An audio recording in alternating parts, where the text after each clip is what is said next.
The dust from the stagecoach settled around Delilah Kensington's worn boots as she stood frozen at the edge of Green River, Wyoming, clutching a carpet bag that held everything she owned in the world. Her heart hammered against her ribs as she spotted the tall figure waiting near the hitching post, his broad shoulders silhouetted against the late afternoon sun of June, 1876. This was Marcus Kane, the rancher who'd sent for her through the matrimonial agency back in Boston, and now she would have to speak to him. The moment she dreaded most was approaching with every step he took toward her. Delilah had written beautiful letters, pouring her thoughts onto paper where her words flowed freely, without the cursed impediment that had plagued her since childhood. But now, face to face with the man who expected a bride, she would have to reveal the truth her carefully crafted correspondence had concealed. Marcus removed his hat as he approached, revealing sandy brown hair and kind gray eyes that crinkled at the corners. He was perhaps 30 years old, weathered by the Wyoming sun but handsome in a rugged way that made her breath catch. "Miss Kensington?" he asked, his voice a warm baritone that somehow made her feel both safer and more nervous at once. Why, yes," she managed, the words stuttering out in 3 separate attempts before forming completely.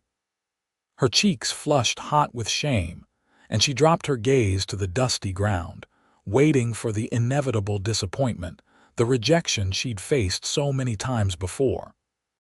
But Marcus simply stood there, patient and still. When she finally dared to glance up at him, he was smiling, not with mockery but with genuine warmth. "Take your time," he said gently. "I'll listen to every word." Those simple words, spoken with such sincerity, made something crack open inside her chest. She'd prepared herself for disgust, for annoyance, for him to send her right back on the stagecoach to Boston. Instead, he waited, his expression open and accepting, as if her struggle with speech was no more remarkable than the color of her eyes. I'm sorry," she whispered, forcing the words out. "MILL letters DD didn't mention it," Marcus finished for her, but not impatiently. "That's all right, Miss Kensington. A person's worth isn't measured by how fast they can talk." He gestured toward a wagon hitched nearby. "My ranch is about 5 miles out of town. I thought we could head there, get you settled, and take our time getting to know each other proper. No rush on anything." Delilah stared at him, searching his face for any sign of deception or hidden disappointment, but found none. Marcus Kane appeared to be exactly what his letters had suggested: a decent man looking for a partner in this harsh territory, someone to share his life with. She managed a small nod, and he picked up her carpet bag as if it weighed nothing, leading her toward the wagon. The ride out of Green River gave Delilah time to study her intended husband without the pressure of conversation. Marcus drove the wagon with easy competence, occasionally pointing out landmarks or neighboring properties. He didn't seem to expect responses, which she appreciated more than he could know. The Wyoming landscape stretched out before them, vast and open in a way that made her feel both insignificant and strangely free. Back in Boston, she'd been confined to a small boarding house room, working as a seamstress and enduring the pitying looks and impatient sighs of customers who didn't want to wait for her to finish her sentences. "That's the Bennett spread," Marcus said, nodding toward a collection of buildings in the distance. "Good neighbors, though we don't see each other often. Everyone's pretty spread out here." He glanced at her with a slight smile. "Gets lonely sometimes, truth be told. That's part of why I wrote to the agency." How long have you been here?" Delilah asked, determined to contribute to the conversation despite the effort it required. Marcus didn't rush her or interrupt, waiting until she'd completed the question fully. 8 years now." Came out after the war looking for a fresh start. Built the ranch from nothing, just me and a couple of hands I hired on. It's a good life, honest work, but I wanted someone to share it with." He paused, seeming to choose his words carefully. "Someone who'd be a true partner, not just someone to cook and clean." The sincerity in his voice made Delilah's throat tighten with emotion. She'd expected many things from this arrangement, but genuine partnership hadn't been high on the list. Most men who sent for mail-order brides wanted servants they didn't have to pay, or worse. Marcus Kane was already proving himself different. The ranch house came into view as they crested a small rise. It was a solid structure of timber and stone, larger than she'd expected, with a covered porch that wrapped around two sides. Several outbuildings dotted the property, including a barn, a stable, and what looked like a bunkhouse. Cattle grazed in distant pastures, and the whole scene had an air of prosperity and careful management. "It's beautiful," Delilah said, and meant it. Marcus helped her down from the wagon, his hands steady and respectful at her waist. "Come on inside. I'll show you around, and you can have the main bedroom. I'll sleep in the spare room until we're properly married and you're comfortable with other arrangements." His consideration touched her deeply. She'd known women who'd been met at the station and married within the hour, given no time to adjust or even confirm they wanted to proceed with the arrangement. Marcus was offering her space, time, and respect, rare commodities for a mail-order bride. The inside of the house was clean but sparse, clearly the domain of a man living alone. The main room served as kitchen and living area, with a large stone fireplace dominating one wall. Simple furniture filled the space, sturdy but lacking any feminine touches. Two doors led to what she assumed were the bedrooms. "It's not much," Marcus said, almost apologetically. "I figured if you agreed to stay, you'd want to make your own choices about curtains and such. I'm not much for decorating." "It's wonderful," Delilah assured him.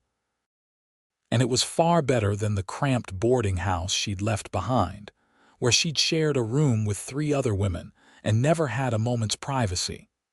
Marcus showed her the bedroom he'd prepared, which had a real bed with a thick mattress, a wardrobe, and a washstand with a pitcher and basin. Clean curtains hung at the window, and she suspected he'd made an effort to prepare for her arrival.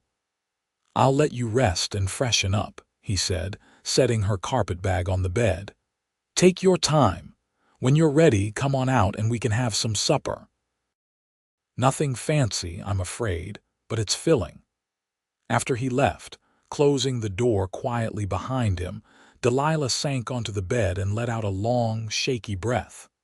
The journey from Boston had taken weeks, and she'd spent every moment of it terrified of what she'd find at the end. Now, sitting in this comfortable room in a house that could become her home, with a man who'd shown her nothing but kindness and patience, she felt tears prickling at her eyes. She'd been 22 years old, and running out of options when she'd answered Marcus's advertisement in the matrimonial paper.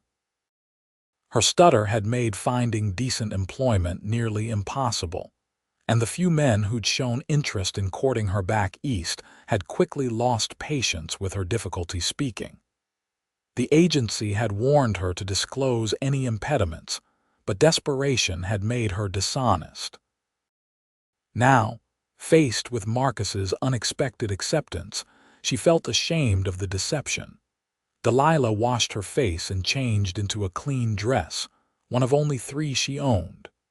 She brushed out her dark brown hair and pinned it up neatly, studying her reflection in the small mirror above the washstand. She wasn't beautiful, she knew, but she wasn't plain either. Her green eyes were probably her best feature, and she had clear skin and decent teeth. Would that be enough for Marcus Kane, combined with her impediment? When she emerged from the bedroom, she found Marcus at the stove, stirring something in a large pot. The smell of beef stew filled the house, making her stomach growl audibly.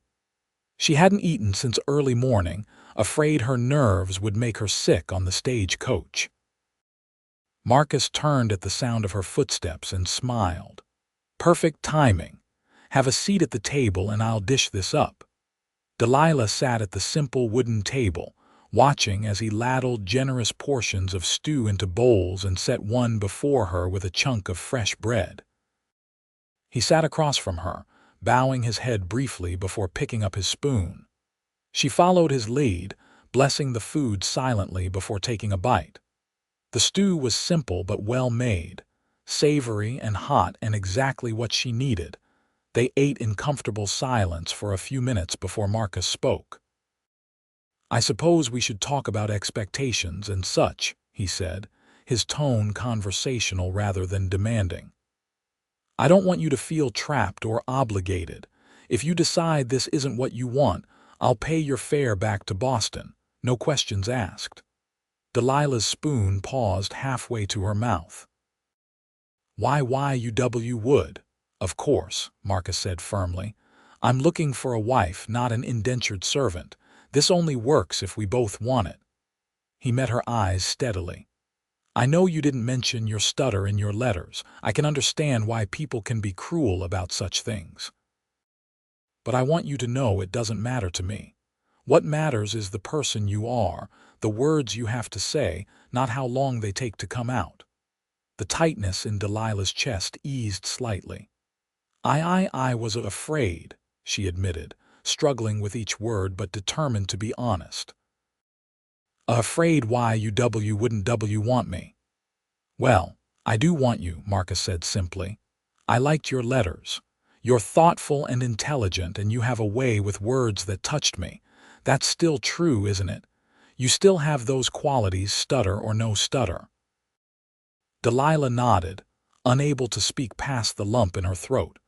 No one had ever made her feel so accepted, so valued despite her impediment. Marcus Kane was turning out to be a far better man than she'd dared to hope for. "So here's what I'm thinking," Marcus continued, leaning back in his chair. "We'll spend the next few weeks getting to know each other. No pressure, no rush. When you're ready, and only when you're ready, we can have the preacher come out and make it official. In the meantime, you're a guest in this house, free to stay or go as you please." "I'd like to stay," Delilah said, managing a smile. If that's all right." "More than all right," Marcus assured her. "I'm glad you're here, Miss Kensington, truly glad." Over the following days, Delilah settled into life at the ranch with surprising ease. Marcus was gone most of each day, working the land with his two ranch hands, but he always returned for meals and made time to talk with her. True to his word, he never rushed her speech or showed impatience when she struggled with a particularly difficult word. Instead, he simply waited, his attention focused completely on her, making her feel heard and valued. She began to learn the rhythm of ranch life. Marcus rose before dawn to check on the cattle and horses, returning for a hearty breakfast before heading out for the day's work. Delilah discovered she enjoyed cooking for him, taking pride in preparing better meals than the simple fare he'd been making for himself. She explored the house and began adding small touches: wildflowers in a jar on the table, curtains she sewed from fabric Marcus brought her from town, a tablecloth she embroidered in the evenings. One evening, about a week after her arrival, they sat on the porch watching the sunset paint the sky in shades of orange and pink. Marcus had his feet propped up on the porch rail, looking more relaxed than she'd yet seen him. "Tell me about Boston," he said. "What made you decide to leave?" Delilah gathered her thoughts, knowing this would be a long answer but feeling safe enough with Marcus to attempt it. I was a seamstress," she began, taking her time. "B but P people didn't L like W waiting F for me T to T talk. I lost most of my C customers." Marcus nodded, listening attentively. "That must have been hard." It was," she agreed. And my family is gone. My parents died of fever 5 years ago, and no siblings. I was alone and running out of money. She paused, then added quietly, I felt like a burden everywhere I went. Marcus turned to look at her directly, his expression serious. You're not a burden, Delilah. Not here, not to me. I hope you'll come to believe that. The use of her first name, spoken so gently, made warmth spread through her chest. Thank you, Marcus, she said, daring to use his first name in return. He smiled at that, a genuine expression that reached his eyes. We're getting on pretty well, I think. What do you say to making this official? There's a traveling preacher coming through Green River next week. We could go into town, get married proper if you're willing. Delilah's heart raced. A week ago, she would have been terrified by such a proposal, but now, after seeing Marcus's consistent kindness and patience, she found herself wanting exactly that. Why, yes, she said, meeting his eyes. I'd like that. Good, Marcus said, and there was no mistaking the pleasure in his voice. That's real good, Delilah. The week passed quickly as they prepared for the simple ceremony. Marcus took her into Green River to meet the shopkeeper, Mrs. Patterson, a kind woman in her 50s who helped Delilah select fabric for a new dress. When Delilah struggled to explain what she wanted, Mrs. Patterson showed the same patient understanding that Marcus did, waiting calmly for each word. Marcus Kane is a good man, Mrs. Patterson said as she measured out the fabric. One of the best we've got in these parts. You're lucky to have found each other. I think so too, Delilah agreed, and she meant it with her whole heart. On the day of the wedding, Delilah wore her new dress of deep blue calico that brought out her eyes. She'd pinned her hair up with extra care, tucking in small white flowers that grew wild near the ranch. Marcus wore his best suit, looking handsome and slightly nervous as they stood before Preacher Davidson in the small church at the edge of Green River. The ceremony was simple, with Mrs. Patterson and her husband serving as witnesses. When it came time for the vows, Delilah feared her stutter would make the moment awkward, but Marcus held her hand steady in his and waited with that same patient attention he always showed. She managed to say, I do, clearly, only stuttering once, and when Marcus kissed her as his wife, she felt a surge of hope for their future together. The ride back to the ranch as Mrs. Kane felt different somehow, more real and permanent. Marcus reached over and took her hand as he drove, giving it a gentle squeeze. Happy? He asked. Very, Delilah assured him, squeezing back. That night, Marcus was as patient and gentle with her as he'd been with everything else. He took his time, checking in with her, making sure she was comfortable and willing. Delilah had been nervous about the physical aspects of marriage, but Marcus made it easy, his care and attention washing away her fears.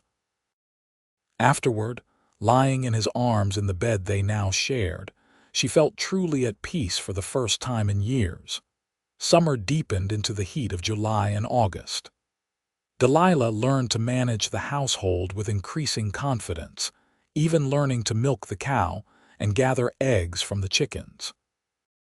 She found she had a knack for the vegetable garden, coaxing impressive yields from the plants under her care. Marcus praised her efforts, genuinely appreciative of all she contributed to their home. Their relationship deepened as well. Marcus often came in from the fields to find her reading, and he'd sit beside her, asking her to read aloud.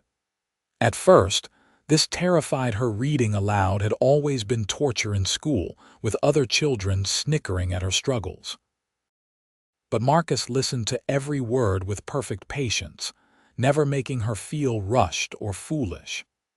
Gradually, she found that her stutter was less pronounced when she read to him, her confidence growing with his steady encouragement.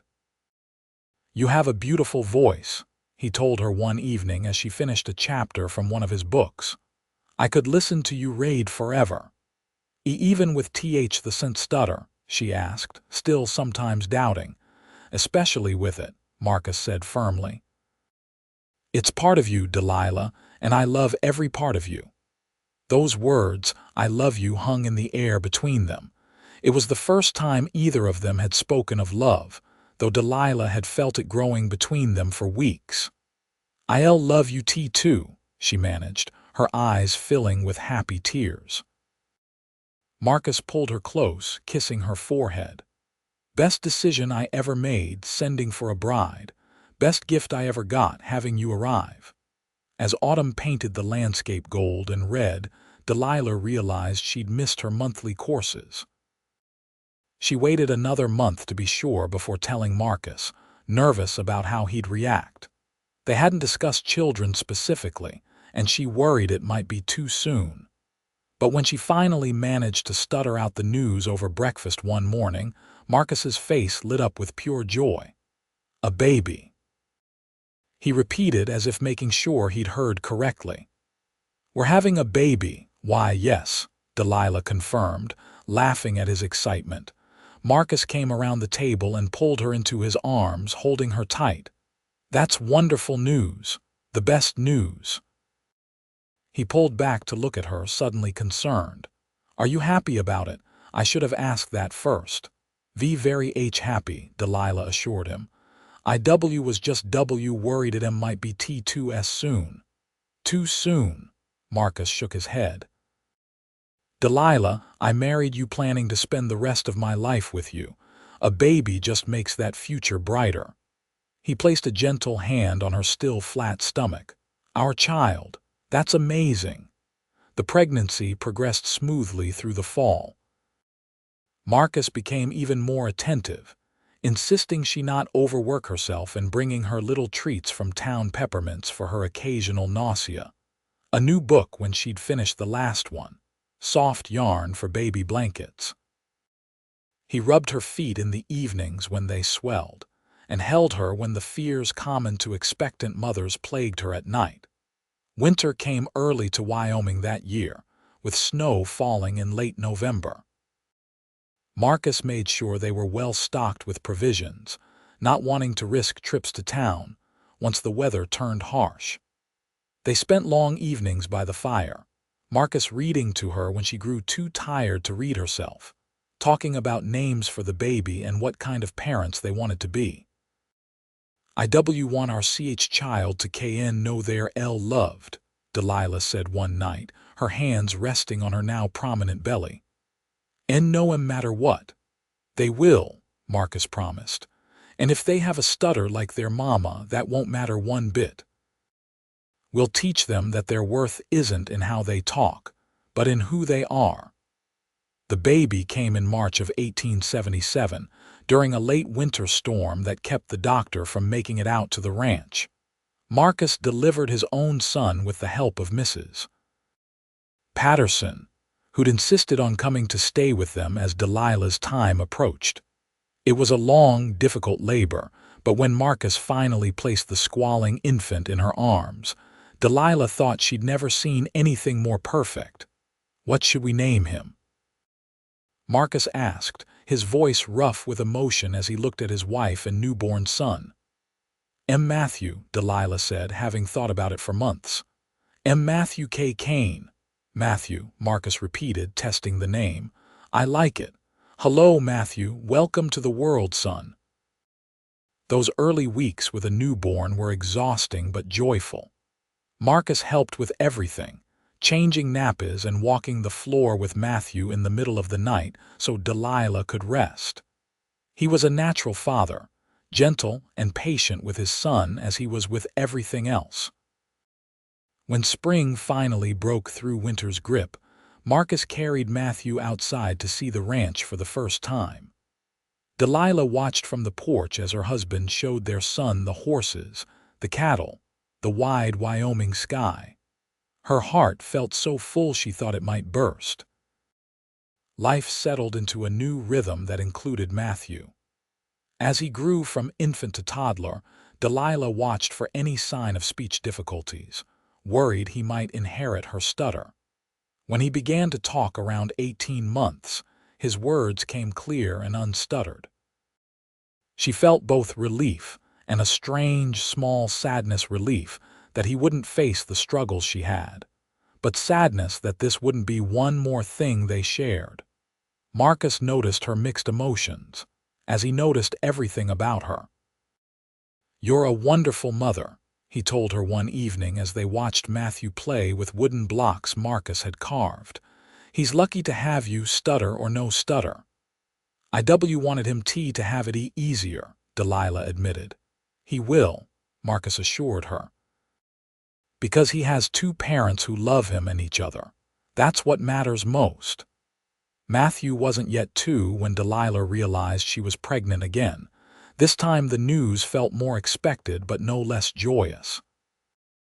Marcus was delighted, already planning additions to the house to accommodate their growing family. Their daughter arrived in the fall of 1878, an easier birth than Matthew's had been. They named her Deanna, and she had her mother's dark hair and green eyes from the very start. Marcus doted on his daughter, proving that his capacity for gentleness and patience extended even further than Delilah had known. The years rolled by with the particular speed of happy times. Matthew grew strong and curious, following his father around the ranch and learning to ride almost before he could walk properly. Deanna proved to have her mother's quieter temperament, content to sit with Delilah in the garden or help with simple household tasks as soon as she was able. By 1881, the ranch had prospered enough that Marcus hired additional hands and built a proper foreman's cottage. He and Delilah had discussions about expanding further, possibly raising horses in addition to cattle. They'd built a true partnership, making decisions together, each respecting the other's opinions and expertise. Delilah's stutter remained, though it had gradually become less severe over the years. With Marcus, she rarely stuttered at all anymore, so comfortable was she in his presence. With the children, she struggled more on difficult days but less on good ones. She'd learned to be patient with herself as Marcus had always been patient with her.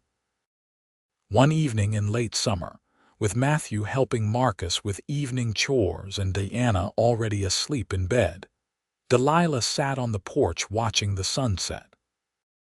She thought about the terrified young woman who'd stepped off that stagecoach 5 years ago, certain she was headed for disappointment and rejection. That woman had found instead a love deeper and truer than she'd ever imagined possible. Marcus joined her on the porch, sitting in the chair beside hers and reaching for her hand. "What are you thinking about?" he asked. "How lucky I am," Delilah said softly. "How you changed everything for me." Marcus brought her hand to his lips and kissed it. "I'm the lucky one, Delilah. You took a chance coming all the way out here to marry a stranger. You built this home, this family with me. Every single day, I thank God you answered my advertisement." "I love you," Delilah said, the words coming easily as they always did with him now. "I love you too," Marcus replied. "Always have, always will." As the stars began to appear in the vast Wyoming sky, they sat together in comfortable silence, hands clasped, their life together stretching out before them full of promise and possibility. The ranch house behind them held their sleeping daughter, and the barn held their son learning the work he'd one day inherit. They'd built something lasting and true, founded on patience, acceptance, and love. Inside, they heard Matthew calling for his papa, and Marcus squeezed Delilah's hand before rising to see what his son needed. Delilah followed him inside, closing the door on the deepening twilight.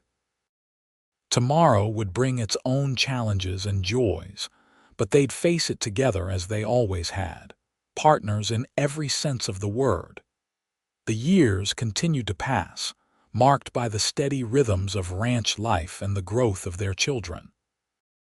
Matthew turned into a capable young man, tall like his father with his mother's green eyes. Deanna grew beautiful and thoughtful, her quiet nature hiding a sharp intelligence that delighted both her parents. By the time Matthew was 16 and Deanna 14, the Kane Ranch was one of the most successful in the territory. But it wasn't the success of the ranch that Marcus and Delilah treasured most. It was the family dinners where everyone shared their day, taking turns and listening to each other fully. It was Matthew's gentle way with his sister, protective but not overbearing. It was Diana's habit of sitting with her mother in the evenings, learning to embroider and talking about everything and nothing. It was the way Marcus still looked at Delilah every morning as if she was the best thing he'd ever seen. On their 10th wedding anniversary, Marcus surprised Delilah with a trip to Cheyenne, their first journey away from the ranch since Matthew's birth. They left the children in the capable care of Mrs. Patterson, who'd remained a dear friend over the years, and spent 3 days in the territorial capital like young sweethearts. Walking through the streets of Cheyenne on Marcus's arm, Delilah reflected on how far she'd come from that stuttering seamstress in Boston, who'd felt unwanted and burdensome. She'd learned that her worth had never been in her fluency of speech, but in her heart, her mind, her capacity to love and be loved. Marcus had taught her that, living it every single day of their marriage. Happy. Marcus asked as they stood on the hotel balcony their last evening, looking out over the city. "Always with you," Delilah replied, and though the words came with their familiar hesitation, they were no less true for it. When they returned home, they found the children had worked together to plan a welcome home celebration. The house was decorated with paper chains Deanna had made, and Matthew had prepared a meal that was only slightly burnt. The gesture touched both Marcus and Delilah deeply, proof that they'd raised thoughtful, loving children who knew how to show they cared. That night, after the children had gone to bed and they lay together in their room, Marcus pulled Delilah close. "We've built something pretty special here," he said. "We have," Delilah agreed, nestling into his familiar warmth. "I want you to know something," Marcus continued. "Every single day of these 10 years has been a gift. Every word you've spoken to me, stuttered or not, has been precious. You're the best thing that ever happened to me, Delilah Kane." Tears pricked at Delilah's eyes. After a decade of marriage, Marcus could still make her feel cherished and valued with just a few honest words. "Why you saved me," she whispered. "When I got off that stagecoach, I was so scared. But why you said take your time and why you meant it. Why you changed my whole life." "We changed each other's lives," Marcus corrected gently. "That's what love does." They fell asleep wrapped in each other's arms as they had countless nights before and would countless nights to come. Outside, the Wyoming wind whispered through the prairie grass, and somewhere in the distance, a coyote called to its mate. The Kane Ranch slept peacefully under a canopy of stars, a small pocket of love and belonging carved out of the wild territory. As more years passed, they faced the challenges that came to every family. There was the year of drought when the cattle struggled and money grew tight. There was the winter when Diana took sick with pneumonia, and they spent terrifying weeks nursing her back to health. There was Matthew's first heartbreak when a girl in town chose another boy, and Marcus and Delilah both sat with their son, teaching him that the right person was worth waiting for. Through it all, their love remained steady. Marcus still waited patiently for every word Delilah spoke, still looked at her as if she was the most fascinating person in the world. Delilah still marveled at the gentle strength of the man she'd married, still thanked whatever providence had led her to answer his advertisement all those years ago.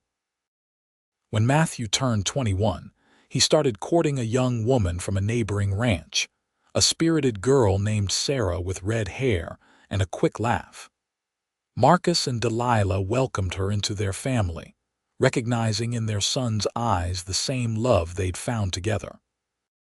The wedding took place at the Kane Ranch in the summer of 1892, with half the territory in attendance to celebrate. Diana showed no interest in courting yet, much to the disappointment of several young men in the area.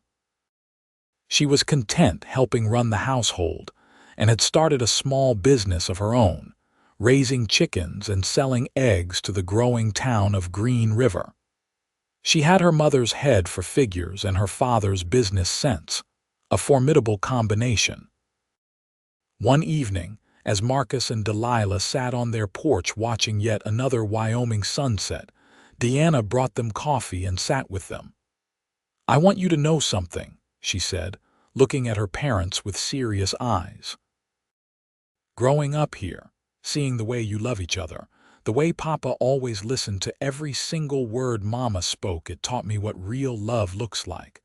I'm not settling for anything less." Delilah felt tears prick her eyes, as they so often did these days.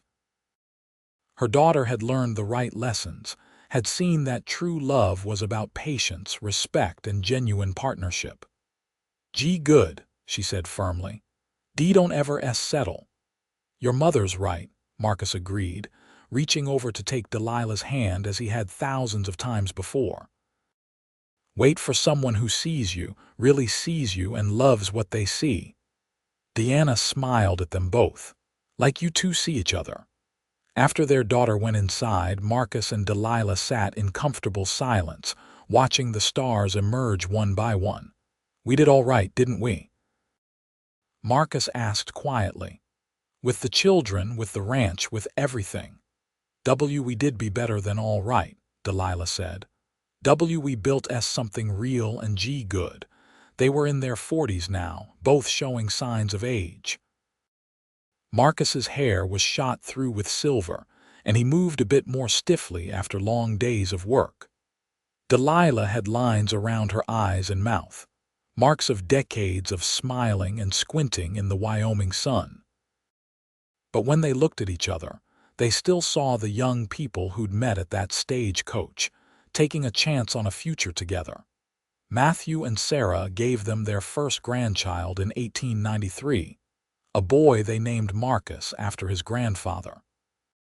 Holding the infant in his arms, Marcus Sr. had tears streaming down his weathered cheeks.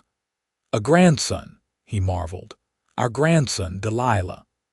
Delilah watched her husband with their grandchild and felt her heart swell near to bursting. The man who'd shown her such patience and love was now passing those qualities on to another generation. Little Marcus would grow up knowing that words mattered more than the speed they came, that people mattered more than their imperfections. 2 years later, Matthew and Sarah had a daughter, and Deanna surprised everyone by announcing her engagement to the new schoolteacher, a quiet, bookish man named James who'd moved to Green River from back east. He reminded Delilah a bit of Marcus, steady, patient, and genuinely kind. When she got to know him better, she understood why her daughter had chosen him. James listened when Deanna spoke, really listened, just as Marcus had always listened to Delilah. Deanna and James married in the spring of 1896, a beautiful ceremony that Delilah helped plan down to every detail. Watching her daughter in her wedding dress, Delilah thought about the scared young woman she'd been, stepping off that stagecoach in her threadbare dress with nothing but hope and terror in equal measure. She'd come so far, built so much, and it had all started with Marcus's simple words. "Take your time. I'll listen to every word." As the new century approached, the Kane Ranch continued to thrive under the combined efforts of Marcus, Matthew, and their hired hands. Delilah and Deanna worked together, managing the household and Deanna's now substantial poultry business. Sarah proved to be a hard worker and a devoted mother, and James turned out to have a surprising head for business, helping with the ranch's bookkeeping. Marcus and Delilah became beloved grandparents to a growing brood. Matthew and Sarah had 4 children in total, and Deanna and James added 3 more. The ranch house, expanded several times over the years, rang with the sounds of children's laughter and the bustle of family dinners that sometimes included 20 people or more. On quiet evenings, when the grandchildren had gone home and the house was peaceful, Marcus and Delilah would sit together as they always had.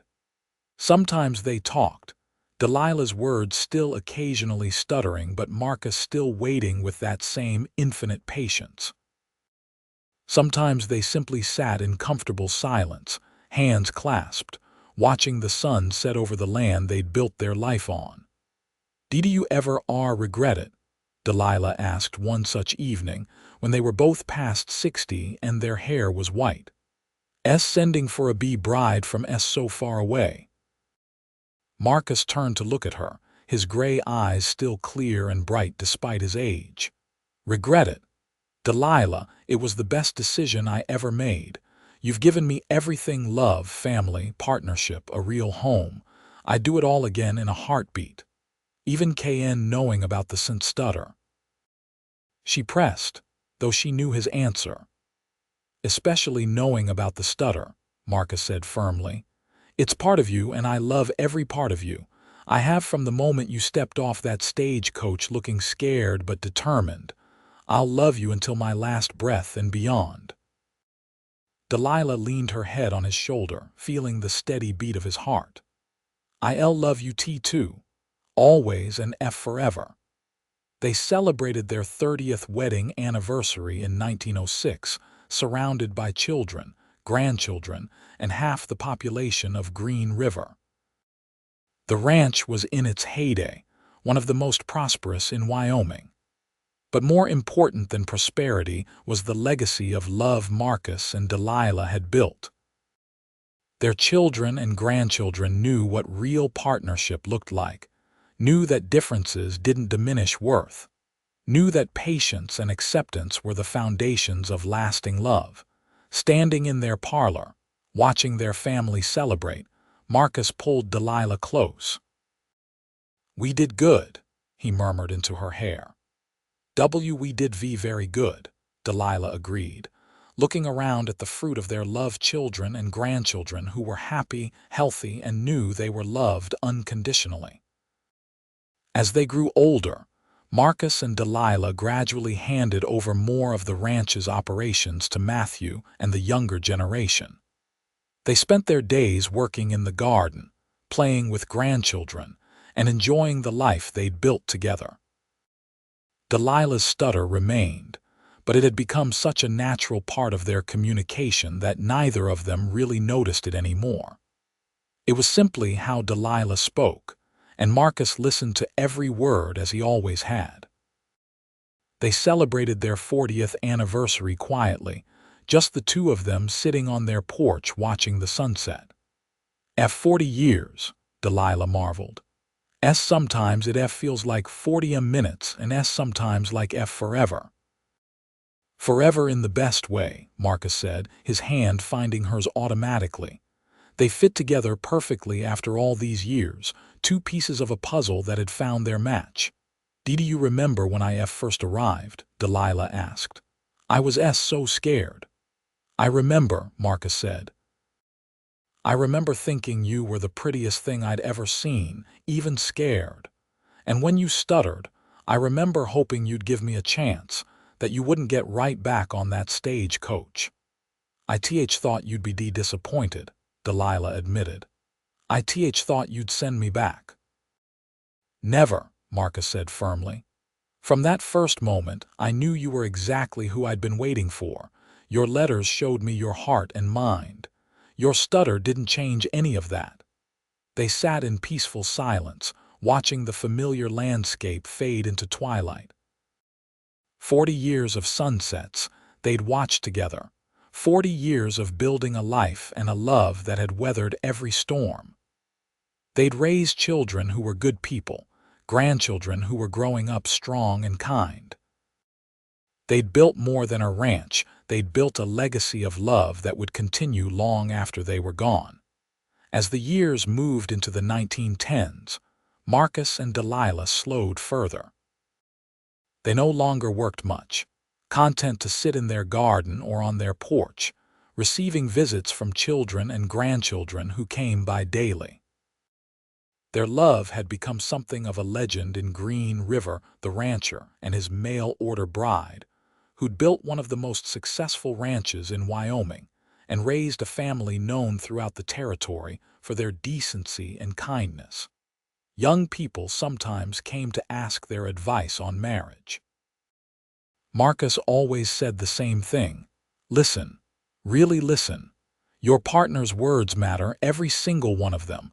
Don't just wait for your turn to talk, actually hear what they're saying. And Delilah would add, though it took her time to get the words out, be patient. W with each other and W with yourself. L love is P patient.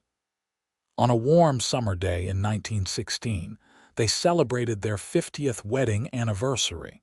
The celebration was enormous, with family coming from 3 states and the entire population of Green River attending.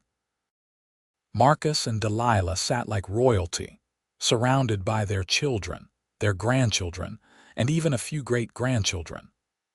They'd lived to see the world change dramatically. Wyoming had achieved statehood. Automobiles were becoming common. The world was engaged in a great war overseas. But their love remained constant, unchanged by the passage of time or the changing world.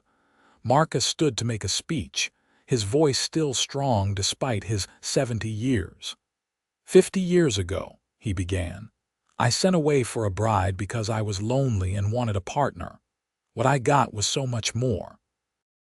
Delilah has been my best friend, my love, my partner in everything. She's made me a better man than I ever would have been alone.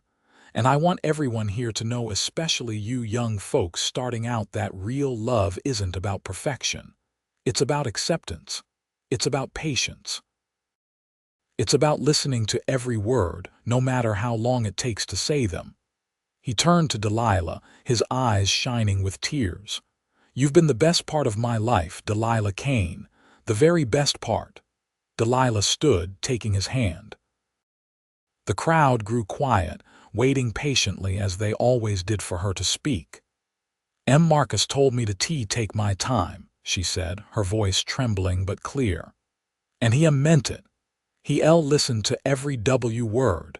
He still does. That's what love is, really listening, really seeing each other. I love you, Marcus Kane. I always will. The crowd erupted in applause as Marcus pulled his wife close and kissed her, as in love at 70 as they'd been at 30, as committed after 50 years as they'd been after 5. It was a kiss that told their whole story: patience, acceptance, enduring love. As the sun set on their 50th anniversary celebration, Marcus and Delilah returned to their porch, their favorite spot in all the world. They could hear their family celebrating inside, laughter and music floating out into the evening air. But here, in their private space, it was just the two of them as it had been for 50 years. No regrets, Marcus asked, as he sometimes still did. And not a single one, Delilah assured him. Why, you gave me everything, Marcus. A home, a family, love. You made me feel valued when the W world told me I was less than. Why, you listened.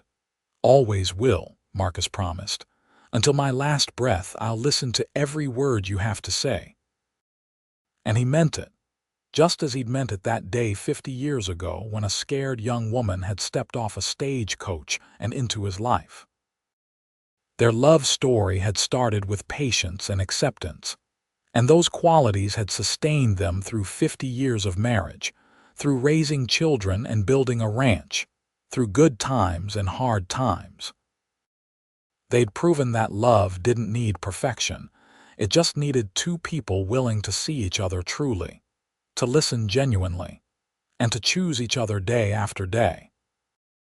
As the stars came out over Wyoming, Marcus and Delilah sat hand in hand, their love story far from over but already a complete triumph. They'd built a life, a family, and a legacy that would endure. And it had all started with the simplest, most powerful words Marcus had ever spoken. "Take your time. I'll listen to every word." Those words had changed everything, had given Delilah the courage to believe she could be loved despite her impediment, had shown Marcus the depth and beauty that came from true patience and acceptance. Together, they'd created something rare and precious, a love that had lasted a lifetime and would be remembered for generations to come. The wind whispered across the prairie, carrying with it the sounds of their family inside, the lowing of cattle in distant pastures, the familiar sounds of the ranch they'd built together. Marcus and Delilah sat peacefully, two souls who'd found each other against the odds and had built a love story for the ages.